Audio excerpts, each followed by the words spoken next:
Hello guys, kwazwai togashira muchirongwa chenyu chamasecret namaconfessions zita ndoitwa iye Glory, and welcome back to this episode.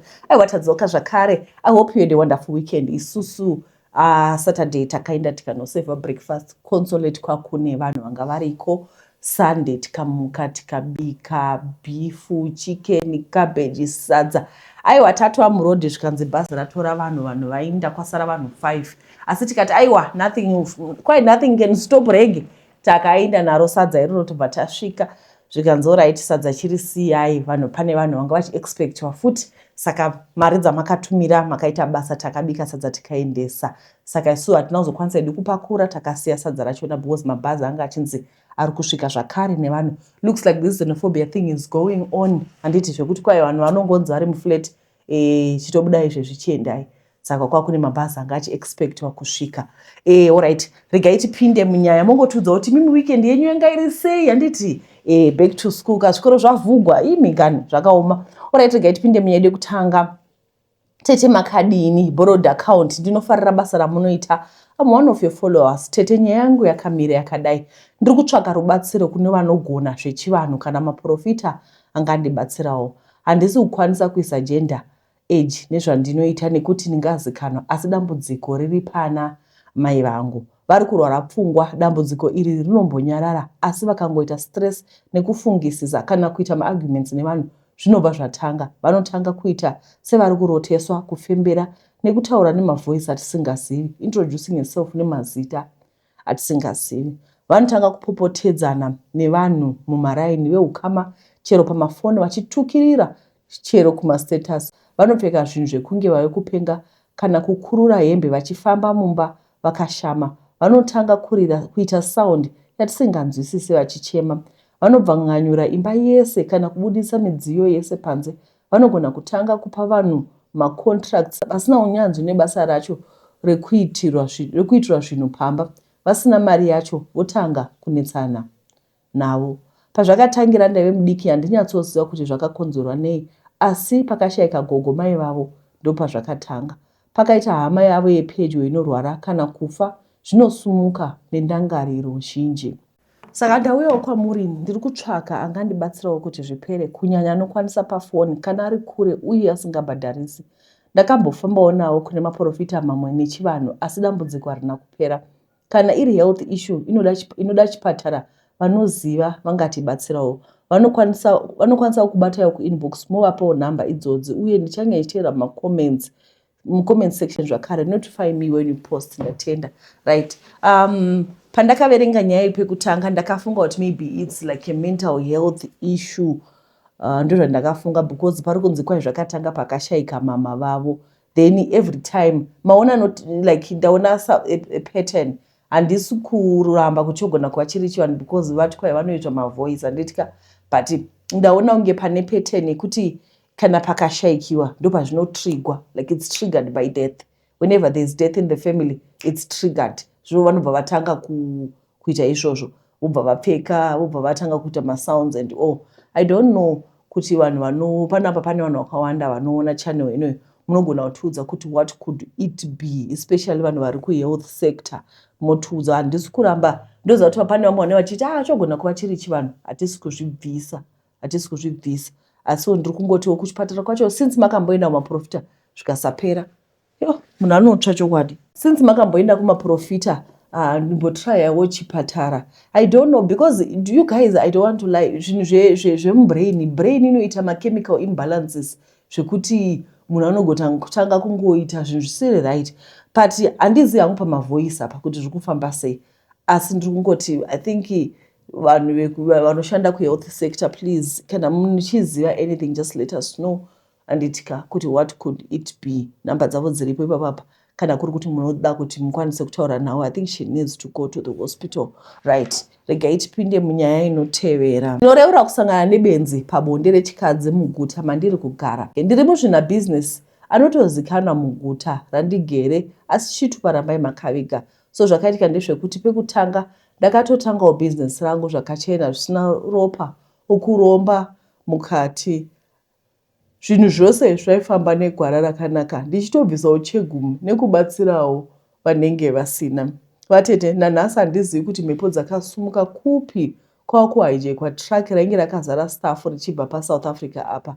Ndakagara pasi kuti shokota kungowisirwa pasi senge damba riri kuwa mumuti.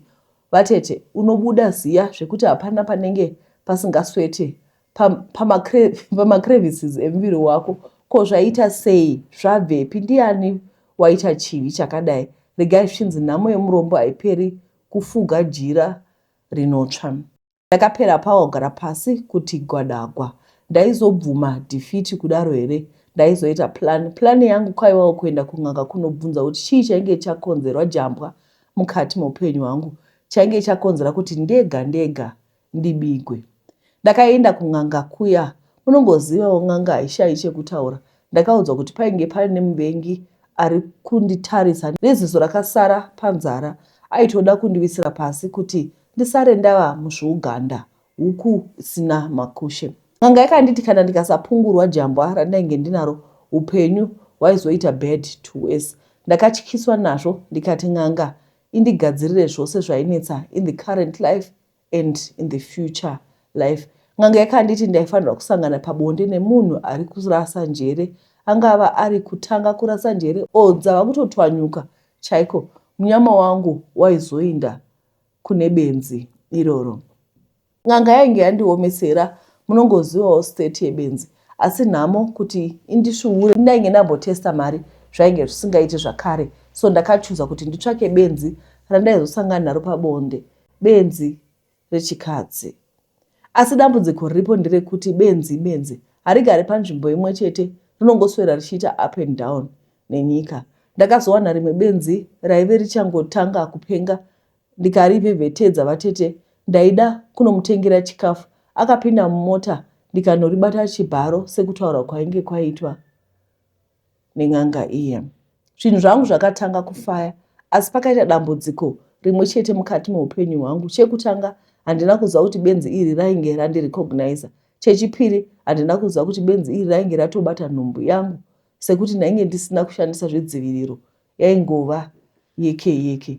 Ini ndaifunga kuti aizokangamwa nezvangu, asi kupenga kwake aita senge dzinomboruza dzoregedza. Zvinhu zvangu zvakatanga kufaya, ndokubva ndaita marecoveries angu kutofashukira zvekuti zvandaiva nazvo pekutanga zvainge zvabiwa zvakadzoka zvakapetwa kashanu. So umwe musi ndakatogara muofisi, ndakanzwa pagedhi pane zhowe, pane benzi rechikadzi riri kuita zhowe nemasecurity guard. Hanzi ndauya nevana kuna baba vavo. Vatete ndakabuda ndokuona benzi rakabata matwin girls maviri. Kunomati ndini zvangu pandigere neruvara zvese. Of course ndakaramba, asi mukati momwoyo wangu ndaiziva kuti ndainge ndapfuurawo nepo. Izvi zvakaitika 3 years ago, asi nanhasi nyaya iyoyo inondishayisa peace. Ndoziva kuti vana vane benzi ava ndevangu, asi kuti ndivatore ndigare navo pane challenge yekuti vanhu vanozozivawo ndakasangana nebenzi pabonde zvobva zvaita tarnish image yangu, sokuti ndinozonzi ndakaromba. Zvinova izvo zvandiri kuda kuavoida at all costs. Asi chava kundirwadza, vana vangu iko zvino benzi iri rava kutopenga zvokuenda kusiya vana vega. Vatete ndava kutyira vana vangu. Apa vanogara vane tsvina, agezesa ndiani? Hapana, vanenge vachingofamba nenyika. Ndinovavigira chikafu nehembe ndosiya ndaisa, asi vana vangu vari kunzwisa tsitsi. Ndakambodana vesocial welfare kuti vatore vana, asi vakasvika mai vacho varipo vakadzinganiswa kuti siyai vana vangu, mukavabata ndinokuurayai. Ndiri parumana nzombe, ndikafunga kuti izvezvi vana Chando havana zvakakwana. Ini ndakagara muair conditioned house, moyo wangu unoenda kure. Izvezvi padova neruma yekunzi ndakaitisa benzi pamuviri, asi ndinoramba zvangu guva racho. Asi I'm willing kutsvakira vana ava good children's home, vanochengetwa zvakanaka vari ipapo. Ndinodemba kuti dai ndakagara ndiri murombo pane kubata benzi chibharo risina kana charinoziva. Chokwadi ndiri munhu akaita sei asina conscience. Mudzimai wangu akazvinza achati chiko kuchechi kwandiri elder, ko reputation yangu muraini une mumabusiness community, right? Zvinhu zvachona zvinotinetsei kunzwisisa kuti what will be happening chaizvo. Munhu unenge wambopindwa nei kuti uite zvinhu zvakadaro, kuti kwai ndakabatwa chibharo. Nyaya dzenyu idzi dzinoita kuti musungwe rimwe gore. Ndokuudzai kudai, muchasungwa nezvinhu zvisina basa zvamunoita zvokugama. Vatete, handizivi kuti ndozvitaura kunaniko, ndiri kunzwa kuzvisvora kuti neniwo chandanga ndoita zvakare chii. Taingonzwa nyaya dzemarapta tichiti kuda zviri kuitika kune vamwe. Ndakakwira mota yainge ine vamwe varume, ini ndakasvika ndikaita wechina. Vatete ndaiziva kuti hapana chandinoona sezvo taiva same sex taizofamba zvakanaka. Handina kuziva kuti vane maulterior motives. Vatete varume ava vakandipika pashowground, vakati ivo pane zvavaida kupika pazindoga, saka taizoshandisa Mvuma Road instead of Kadoma Kwekwe. Ini ndaida kuenda kuGweru, saka zvese zvaive zvakatoringana. Takabva pashowground mutyairi akati aida kunobata Simon Mazorodze, then ononhonga zvaanoda kunhonga, then torova road. Zvakaitika sekudaro kwava kupinda murodhi. Tati fambe fambe tapfuura Beatrice, mota yakabuda murodhi. Vakati vane paso yavaida kunopika quickly kumaPlaza.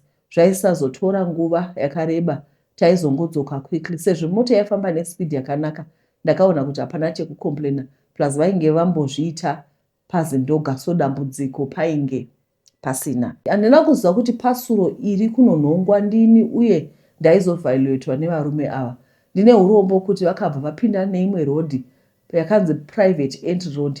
Ndipo pandakabhinyiwa ipapo. Vatete ndinosvoda kuti varume ava vakandi overpower, ndikarwadziwa zvakanyanya. Reason yandainge ndavatrasta, vaitoridza nziyo dzegospel. Ndikati muchiona vanhu vanonamata ndichaita mufamba nyore. Unubu wakaita varume ava ndewekuti vakasiya vanditorera nhumbi dzangu, zvekuti pandaifamba vanhu vaitiza vachifunga kuti ndinopenga. Ndakazosvika pamusha ndikatanga kurondedzera nyaya yangu, kwava kunditora ndokundiendesa kumaporesa.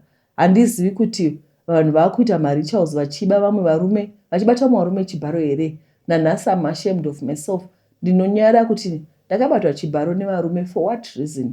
Vatete handizivi. Ende vaitofamba nevaserina kuratidza kuti zvinhu zvavajaira kuita. Ndinodemba kuti dai ndakapinda mubhazi chaindiwana ndiri pane vamwe.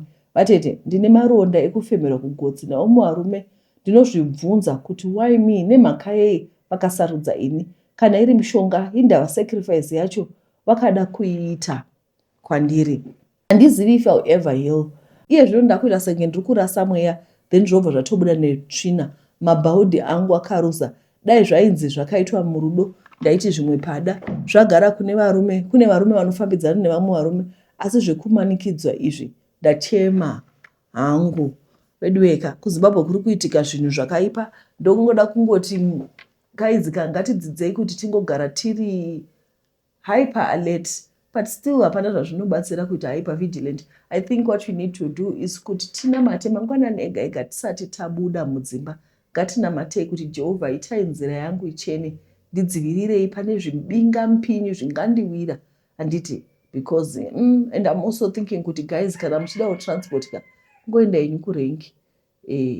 Alright, regai tione kuti dzimwe nyaya dziri kufamba sei. Alright, makadii tete, I need help. Pese pandinoenda kuchechi ndinorwara, ndikanamatirwa pese ndodonha ndotonzisiya hako zvekunamata zvacho, cause pandosiya handimborware, everything goes fine. When I start kurwara ndobva ndaita nema-nightmares, hazviperi. Apa ini ndogaroteerera channel yenyu, and ndinoona most of the problems dzevanhu vakuya kwamuri munovati pray and give yourself to God. Saka ini ndakazvizama. Zviri kunditsoma ndotonamata angu ndega here. Zvekuchechi ndosiya ka. Ipapo ndakavhara nzeve dzose necotton dziri kurwadza. Dzakatanga ndiri kuchechi mbichana till izvezvi ndaisa mushonga, asi kumba ndabva ndiri fine and fit. Ndodini zvinhu zvacho zvakaoma. Vari kutotora kuti inini ndinotogwara kana ndikatoita kuchechi, mukadodini ndinamate ndoba ndinotogwara, asi ndikasanamata handigwari. Zvodoreva kuti saka kutoti zvino ndisachaenda kuchechi nekuti ndokuti ndiavoide kugwara. Then nyaya yenzeve, please endai kuchipatara. Nditi mufanira kuenda kuchipatara. Handizivi hangu kuti panyaya yemo what would you advise, but pakadai so panenge pakatotipe, because unotoona kuti ndisatani chai. Unless kana kuri kuti makaendawo kuchechi kwakagara kune vane zvavakabata, because these days are evil. Saka unenge usachatozivi kuti unyatso kuita sei. I don't know, ndokumbura kuti muadvise nyaya yemwana ari kuenda kuchechi anorwara nzeve akaenda kuchechi. Mungotudzawo kuti chii. Sometimes ndotoperegwawo. It's not like I know it all. Tete Gloria makadii. Right, sita rangu ronzi Gloria. pane vanhu vakatumira mari pamukuru, rega nditozviadress, pane vanhu vakatumira mari pamukuru vakanyora kuti Gloria, handitika mukuru inobva yatoramba haitobudi. Alright, pane vanhu vakatumira mari pamukuru. I think pane munhu akatumira mari pamukuru, but munhu uyu haana kundicontact. I can't remember zita rake, handigoni kuti ndiriise manje apa, vanoda kuti vange vari anonymous, but ndokumbirawo kuti mutarise pamukuru dzamakanditumira kuti makanyora kuti Glory Sihle Ngwenya, handiti it's not Gloria. Mukangonyora kuti Gloria mari yachona pane mari 1 yandisingakwanisa kuridhima because I think makanyora zita risika kuti makanyora kuti Glory Ngwenya mukasiya Sihle, kana kuti mukanyora kuti Gloria ndoti kutotadza kudi kuiridhima mari iyoyo. But anyway, ndo zvandada kuti mungoziva. Right, makadii tete Gloria? Upenyu uri seupenyu, ndichingotenda kuti muri kuwanirwa nyasha nedenga richituparongedza henyu panodziya. Ndokumbirawo kubvunzirawo kudare reZimbabwe kuti mombe echiredzwa inobviswa nani uye inoenda kunani? Timboti mwana akarerwa kumusha kwamai kubva ane 9 years kusvika ane 14 years, asi mai vacho vainge varipo havo pamakore ose iwawo. Kwakuzoenda namai kwavakanororwa aine 14, kwakuzoroorwa aine 20, kwakuenda kumba kwakewo.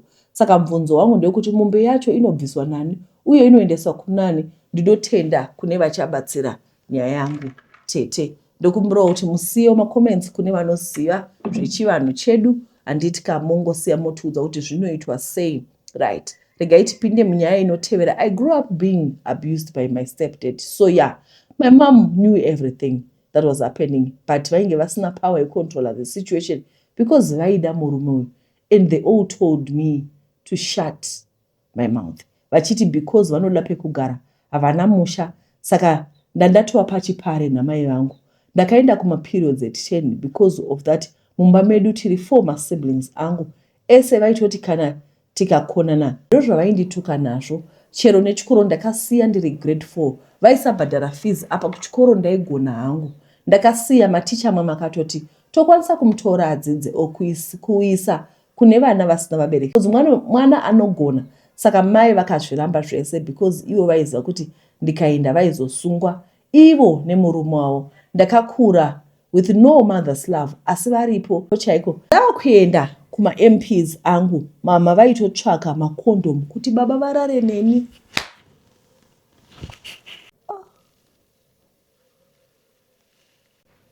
Kuti baba varare neni, vachiti uwashandisa kuitira kuti usabata pamberi. Ndava ne14 years, ndakati ndawana mukana wekutiza. Ndakatiza kumusha kuya nasomeone achiti kune basa.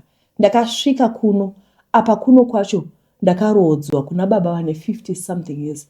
Ndakagara ko asi ndikazobva kozi futi koko mukadzi wandakabva naye Zim aiba zvinhu zvababa vaya. Saka ndakatanga kugara nemukadzi uya futi, asi pakurara aiti ndinorara kunorara vana vabanguru vake, boys chete. They all took advantage of me because ndaive mwana. Vakazobva vakomana ndikasara ndogara ndega mumukukumuya. Saka semusikana ndakawana friend, but anga ari mukuru kwandiri nemakore akawanda. Musikana wacho apa anga akaroorwa hake ane boyfriend kuside. Saka vakakonana nemurume akauya kwandaigara akarara kwandiri. Next day akainvita boyfriend yake, yakabva yauya nefriend yavo. Apa pfungwa dzemwanana ndakanwa doro sedoro. Pakurara apa mukomana took advantage of me. Ipapo ndakabva ndaita mimba. Apa handina chandaiziva hangu. Ndakati ndaona kuti handina kuenda kuma-MPs, ndikati pamwe kuchinja kwemwedzi izvo ndatova nenhombo. Mukomana kwakutomutsvaka foni, chifoni chandaive nacho chikafa, unoseka nhamo serugara. Ndakazama kubvisa mimba, ndazviziva kutotenga mapirisi aya ekuenda kuma-MPs zvikaramba ndisingashande, asi ndakachengeta mwana hangu. Pashungu dzese dzava kupera pari, ndorova mwana kusvika mwana akugomera. Why? Because ndine chigumbu chikuru. Ndikafunga life yangu ndoona ndopedzera shungu pari. Mwana ndakamuzvara ndichigara ndega ndiine 16 years, atova ne5 years, but naye love yamai haizivi kutaura chokwadi. I'm not proud, yes, but upenyu sometimes ndomboti pakafa munhu ndoti dai ndiri ndafa cause ndoraramirei nhamo chete. Handina kudzidza, mwana wacho ndomuchengeta nei, ndombofunga kuti awane family nerudo cause inini I'm failing kuva mai. And maybe if I can find someone who will help me with counseling, I need it. Mama vakashaya 2020, murume wavo pandakatoenda kumusha muna January ndichida kutora chitupa, ndakatoona step dad vangu cause ndo vakanditoresa birth, saka ndaida kopi yechitupa chavo. Saka ndakasvika vakatanga kuti hanzi namai vako vakati iwe ndisare ndikuroore undipe mwana. Ivo hanti hatina mwana, vakatoti iwe ndikuroore kuitira kuti mugare pamwe cause hanzi iwe ndiwe une njere kudarika vamwe, saka ndikaroora iwe havazobve mauri. Vamwe vese vakatoti kana uchida mari yekustarta business ndokutsvakira $200 ndokupa wotanga business. Ndakazobva ndoona kuti baba ava nyaya yavo haiperi. Apa is 52 years izvezvi, like seriously ndakarasika sisi, handizivi zvekuita, right? I don't know, ndapererwa. Basically mwana uyu kubva ari mudiki aivata nababa vake. Yeah, handisati ndamboona nyaya inorwadza zvakadai, and she's saying she's not happy. I'm glad kuti you have reached out. Ndokumbirawo kuti number 1 musarova mwana. This is just a baby who's just 5 years old. Ndokumbirawo musarova mwana, hana chaanoziva. I know kuti you have a very tough upbringing and you are angry and you have the right to be angry because ndiani anovata nemwana. Mai vako vachikupa makondomu, I understand you. Moyo wangu warwadza panyaya iyi. Asi ndokumbirawo kuti I don't want you to be the monster that your stepdad or that your mom was. Do you understand me? I don't want you to be that. I need you kuti chero watsamwa sei enda unomhanya, enda unorova mudhuri. Mwana hana zvaanoziva. Kubva nhasi hasha dzikauya, see my face, it's not good. Sarova mwana. I know, I want you to, you are not a bad mom. You are not a bad mom. You are not a bad mom. Toda kuti uzvidzidze kuti ita chitsidzo naJehovha kuti Jehovha ndibatsirei Mwari wangu ndisarova mwana, ndisaitira mwana hasha. Mwana yeye like you said kuti hana baba, mwana yeye only looks up to you. Handiti saka kana kuri kuti wakurova mwana kuti zviite sei? Aiwa ndarwadziwa. Ndarwadziwa. Anyway, regai tikate video ino because ndikuona kuti you guys muri kuguma up to 17 minutes hamusugara zvako kupedzisira, then ndozouya neepisode yechipiri. Aiwa nhasi I promise ndo inouya. Alright guys, ndokutendai nekuona chirongwa. Pampacho unongofila defeated. I have been defeated by this story. Ndadefeatiwa. Vana mai chii chiri kuitika? Kana kuri kuti pane munhu, there's someone, if you know someone, kana kuti iwewe you're going through the same, uchirepewa nababa, mama vachikupa makondomu, ndokumbirawo muvaripoti. Can you report these people? Can you not, you know kuti haugoni kuvaripota. Ndokumbirawo kuti utsvake munhu waunoziva wekuchechi. Handiti munhu waunoziva, well-trusted person waunonyatsoona kuti uyu, kana teacher, kazhinji kacho maticha ndio ari right. Handiti muvaudze nyaya idzi. If you are going through abuse, kana kuri kuti uri kubatwa chibharo, ndokumbirawo vanangu vadiki vanin'ina vangu, anyone who's listening to this, kana kuri kuti uri kubatwa chibharo nemunhu, nevabereki, especially kana vari vabereki vakabata chibharo mwana, mama vachitokupa makondomu, you feel overpowered. Unoenda kunani? But nhasi ndiri kuti let's speak out. Tsvaka munhu waunotrasta, munhu wechikadzi waunotrasta, vana mama vechikuru waunonyatsoona, muripote vanhu vakadai, marapa tsetsetse dzakadai. Aiwa ndarwadziwa. Right, alright, regai ndizame kuti tichizochirekodha. I need to call this lady. Let me call her. Andiudze kuti zviri kunyatsofamba sei. I really need to talk to her because it's wrong.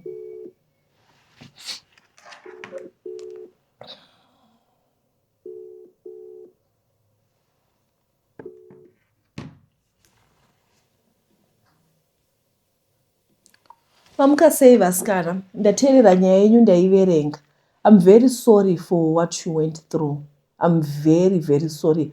Hapana mai vakakwana chaivo chaivo vanoita zvakadai. Iyi nyaya yandirwadza kusvika kokupedzisira.